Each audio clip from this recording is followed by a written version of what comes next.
Ny zavanisy tany Mahajanga moa dia olona efatra no voasambotra ny sandoka andraikitra tany Mahajanga. Olona miisa efatra no voasambotra ny zandary ao Mahajanga. Ny sandoka andraikitra nilaza ho iraky ny fiadidian'ny fanavaozan'ny repoblika. Hanao fitsirihana ara-tontolo iainana tamin'ny orinasa mpanodina vato tao Amparimahitsy komina Belbaka Mahajanga faharoa.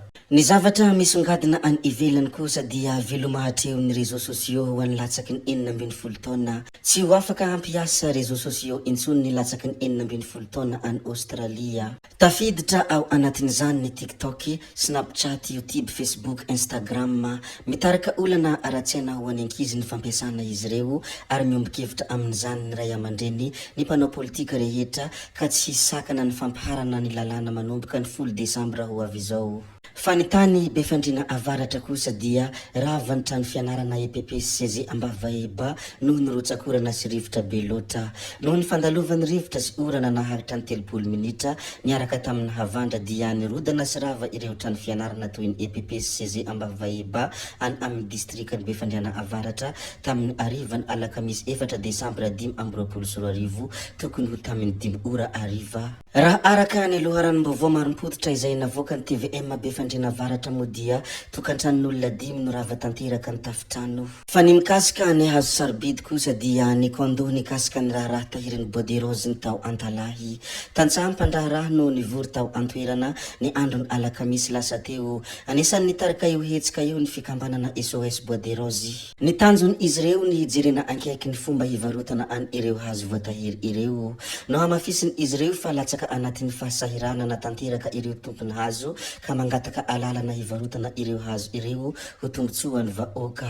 Tafiditra amin'ny izany fangatahan'izy ireo zany ihany koa ny fanafanana ny lalàna na ny convention navoaka ny sitera izay no vahaolana. Nilaza ny hanao fitakina ampilaminana ireo fikambanana SOS Boderose ary manantena ny fandraisana andraikitry ny fanjakana ny fanavaozana. Ny amin'ny resaka solika eto a Madagasikara kosa dia hiakatra ny vidin'ny solika eto Madagasikara. Miakatra indray ny vidin'ny solika eto Madagasikara manomboka ny androany 5 Desambra. Niakatra 10 ariary ny vidin'ny super carburant sy ny gasoil ka lasa 70 ariary ny litatra ary 904 ariary ny litatry ny gasoil. Miakatra 703 ariary ihany koa ny litatry ny pétrole lampa. Izany hoe nisy fiakarana ny ampy 70 ariary. Generaly Lilson René de Roland moa dia nidina teny amin'ny fakitra Sofiany Andro Omaly.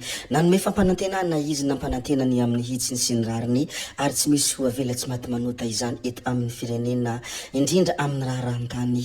I General Lilson raha teo moa dia efa nampanantena rango tampiandohanany hoe tsy maintsy averina amin'ny tompony ny tany izay nalainy tsy maty manota ary izay tany nalaina tamin'ny tsy rariny. Mahazo matoky ianareo ho General Lilson fa misy zavatra hiova eto Madagasikara tsy ho ela fa izah mbola tsy ilaza zavatra betsaka fa ho hitanareo ihany fa miasa ny fitondram-panjakana hoe hafatra izay nambarany.